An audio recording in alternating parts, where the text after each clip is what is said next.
All right, hey people, Anthony 4x4 Diesel. Who remembers this one? Yeah, we did the injectors on this one, and it is running beautiful. It's done about 250. What's it done? 248. Yeah. 248k. What year is it? I don't know. Let me have a look. Let's just be specific with our information here. It's 2008, 10th 2008. What we're going to do? We're going to do a quick inspection that only takes a few minutes. I'm going to point out a couple of things that need action, and then we're going to tell you what the vehicle's booked in for and what we're going to do, and hopefully that coincides with what it needs, right? Now, the first thing, you can sort of see it.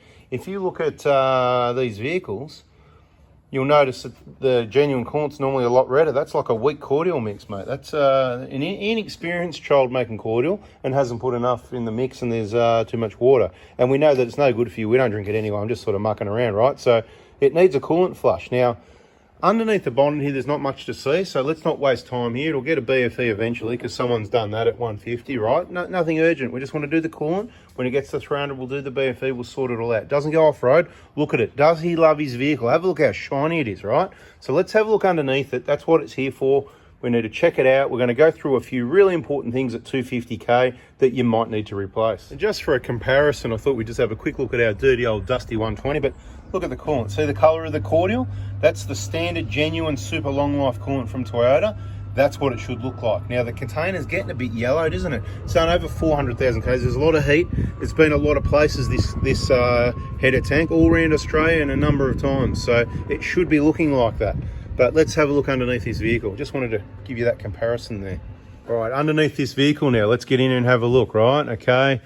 Suspension, it's got the Bilsteins. Lucky they're not leaking. I'll tell you, let's have a look at the other side. There's got to be a leaky. Oh, this one's not leaking either. With the Dobinson springs, that's good. The usual sort of sweat on the ball joints, we're not too worried about, mate. Can you please check for play in the front wheel bearings for me? So this is a team effort. We're going to do this one quick. I'm going to show you what everything normally looks like.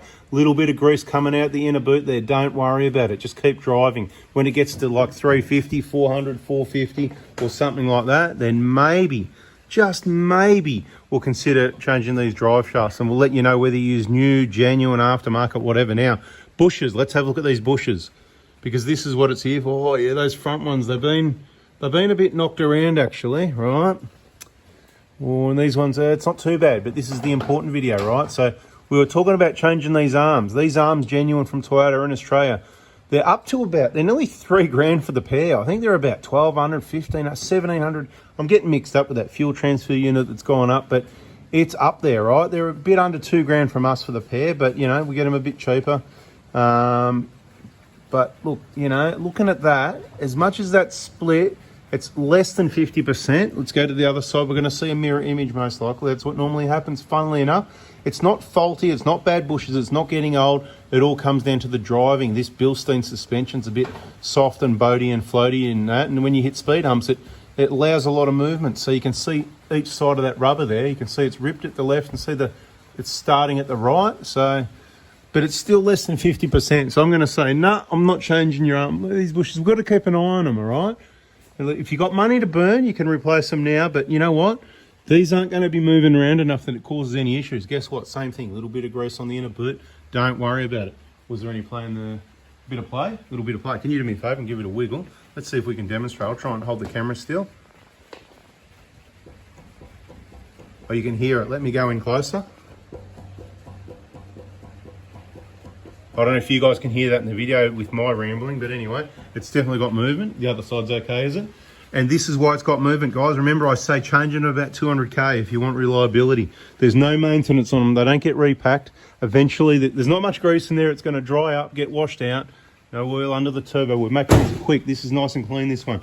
This one needs bonnet struts. That's why it just shut. I'm going to tell you, eBay specials, about 22 bucks delivered. The brand's Macta. Get a set on there. Okay, we need to clean out all this grass before it starts a fire. Someone's been down the paddock. But look how clean it is. He certainly does look after it. Look how clean this exhaust is, right? Amazing. Look at this non-off-road beast. Look at it, how clean it is. Anyway, no oil, nothing to see. A bit of that sweat there, don't worry about that. Probably mainly just oil off there. There's nothing to see here. Now, let's talk about rear bushes as well. Apparently, last time I was here, I was talking about rear bushes.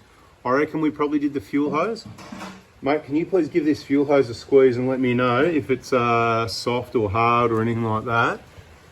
Let's have a look. While you do that, I'll just have a look at these bushes.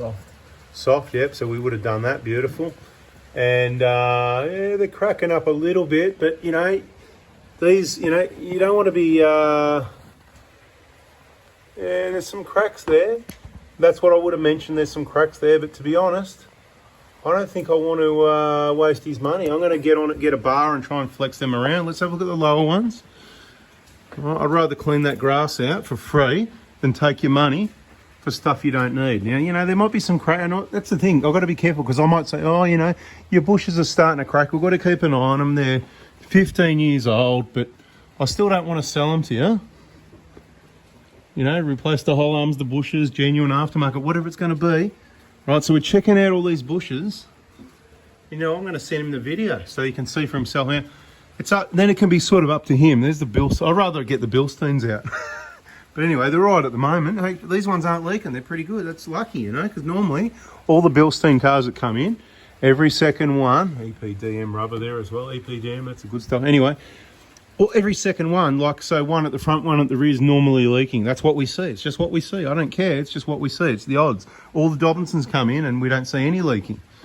But I'll find one every now and then, 1 in 1,000. But yeah, anyway, it's just lubrication. The plug on the side of the block here, that the oil leak, it's just weeping a little bit. So I'd rather do that plug for him. We can tidy that up. We can do these wheel bearings. Tyres, I was pointing out the tyres. See, there's a bit of wear on the inside and the outside, and that can be due to wear and tear in the, you know, in all these ball joints, but we don't have that. It's not the situation, right? So we're going to check for play. Was there any play in the rack ends? Did you find any movement at all either way? No, so it's only that one wheel bearing. So the wheel bearing, that can cause a bit of whatever as well, definitely. You can see the tyre wear on the inside and the outside edges. I'm not sure of the tyre pressures. Low tyre pressure can cause wear on when it's even on the inside and the outside, or plain suspension components. But to be honest, I'm going to have a look at this again. Because these front ones, what I really want to do, those front ones actually, maybe they are pretty bad. I don't know. Maybe they are moving around a lot. It's looking a bit, yeah, the front ones, they're worse than what they normally look. So, you know what? It's 50-50. I kind of want to flex them around a bit. So I'm going to get some levers and have a bit of a play around and make a final decision on this. Or let the client make a decision. All right, so I've had a bit of a look around with the lever, and these front bushes, they are moving back and forward. I would say these front bushes, unusually, these front ones are fully broken through. So it could be from a bit of bouncing around, hitting the brakes too much, smashing into speed humps, that sort of thing. It's certainly not normal. Okay, so just settle down a bit on the bushes and it'll save yourself $2,000 next time. Anyway, right, so what we're going to do, my recommendation, well, we're going to go ahead with what was originally planned, and maybe just add that oil leak, that plug round here to the job. So what I'm going to do, I'm going to send this video to the client. I'm going to remind everyone, if we replace your lower arms, you need to check with me first whether I've got them in stock. We don't try and sell them.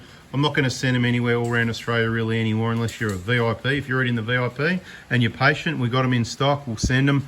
But other than that, it's pickup only. They're here for customers' vehicles in the workshop mainly.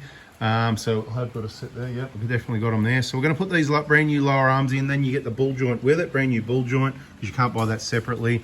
Saves all the labour and the money on the bushes. You know, it costs a little bit more, but you end up with whole brand new, because you can have issues getting these bushes out and they can bend the arms, and it just, long story short, causes problems. What I want to let you know is what we do. We mark these wheel alignment. We don't have wheel alignment equipment here. We don't know anyone who can do a good wheel alignment. So see that mark there? We're going to put all those marks all over these things, front and rear, and we're going to put the vehicle back together exactly how it was.